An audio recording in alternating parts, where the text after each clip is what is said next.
नमस्कार सेवारो जय गोर्खा।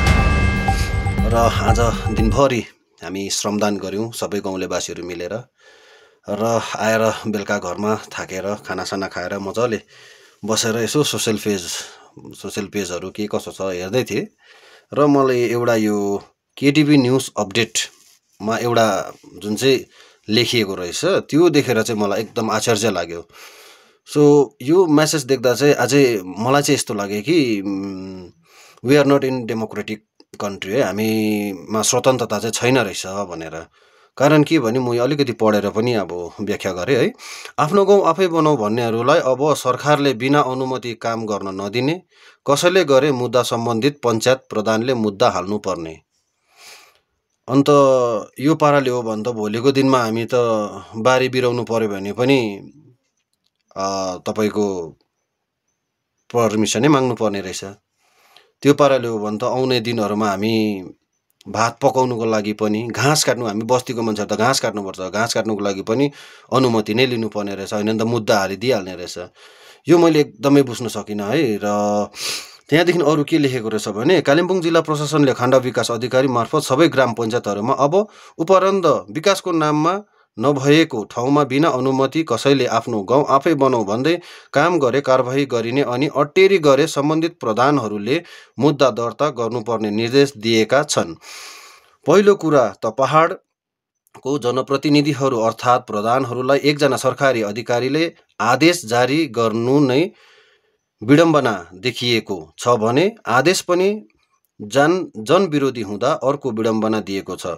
सामाजिक सञ्जालमा जारी गरिएका उक्त आदेशहरूमा भनिएको छ कि कुनै पनि ठाउँमा बाटो बनाउने लेबल गर्ने काम हुन्छ भने त्यसको निम्ति सरकारबाट अनुमति लिएकै हुनुपर्ने छ। यदि कसैले गर्न चाहे सम्बन्धित विभाग अनुमतिको निम्ति आउनुपर्ने र कसैले त्यो काम कुरा सुन्दैन भने त्यहाँको प्रधानले मुद्दा नै हाल्नुपर्ने आदेश पनि दिएको छ।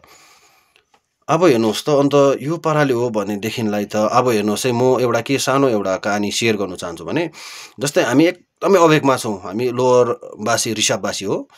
किन भन्दाखेरि म चस्मदित गवाह हो। मेरो आमालाई म आजको दिनमा 35 वर्ष पुग्दैछु, मेरो आमालाई बिमार हुँदा यहाँबाट बोकेर डोकोमा बोकेर चाहिँ लाभासम्म पुर्याउनु पर्यो। एकदमै गाह्रो, किन भन्दा रोड छँदै छैन।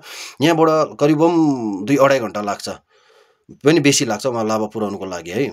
बुढापाकाहरू हिँड्छ, उहाँहरू बुढौली भत्ता ल्याउनु बिहान 5 बजी नै चाँडै गएर पनि अनि बेलुका आउनु एकदमै उहाँहरूलाई गाह्रो पर्छ। बाटोघाटो एकदमै असुविधा छ। अब यस्तो कुरोमा सरकारले त गर्दिँदैन। किन भन्दाखेरि उहाँहरूले गरिदिने भए त आजको दिनमा यस्तो जनता हामी पब्लिक मिलेर गर्ने पनि थिएनौँ है, गर्नु पनि नपर्ने थियो। अब बाटोघाटो पनि छैन, बनाइ पनि दिँदैन, बनाउनु पनि दिँदैन। अब हामी अनुमति माग्नु कहाँ जानु, कसलाई भन्नु है। अब बाटोको लागि नगरेको होइन, हामीले कहाँ अब कतिजना नेताहरूप्रति हात पनि जोड्यौँ, अब त्यो गर्दा पनि भएन। र मलाई एकदमै दुःख लाग्यो। अब हामी आजको दिनसम्म पनि स्वतन्त्र छैनौँ रहेछौँ। अनि अब यो कुराले हो भनेदेखिलाई त भोलिको दिनदेखि त अन्त अब हामीले केही काम कुरो गर्नु पनि नपाउने भयौँ। अब कसैले हामीलाई सहयोग दिँदैछ, हेल्प गर्दैछ, मद्दत गर्दैछ, तपाईँहरू अगाडि गर्नुहोस् भनेर भन्नुहुँदैछ भने त हामी त यो कामहरू त एकदमै गर्दै नगर्नु पर्ने भयो।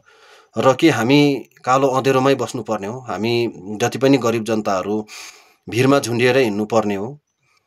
हामी किन भन्दाखेरि यहाँको जति पनि गरिब जनताहरू छ, दाजुभाइहरू, गाउँलेवासीहरू हप्तामा एकपल्ट बजार जानै पर्छ। किन भन्दा हप्ताभरि चाहिने नुन खोर्सानी तेल कुरो त ल्याउनै पर्यो, चामल ल्याउनै पर्यो। अन्त त्यसको लागि जानुको लागि अलिकति सुविधा गर्ने कामहरू बाटो अब लेभलहरूसम्म गर्नु नपाउने भयो। र यो चाहिँ एकदमै मलाई चाहिँ यो एकदमै चित्तमा पनि लागेन। अब तपाईँहरूलाई के कसो लाग्छ? सायद आई माइट बी रङ, कि म गलत पनि हुनसक्छु, तर अब तपाईँहरूले सही के हो त्यो पनि मलाई अब मेसेजद्वारा बताइदिनुहोस्।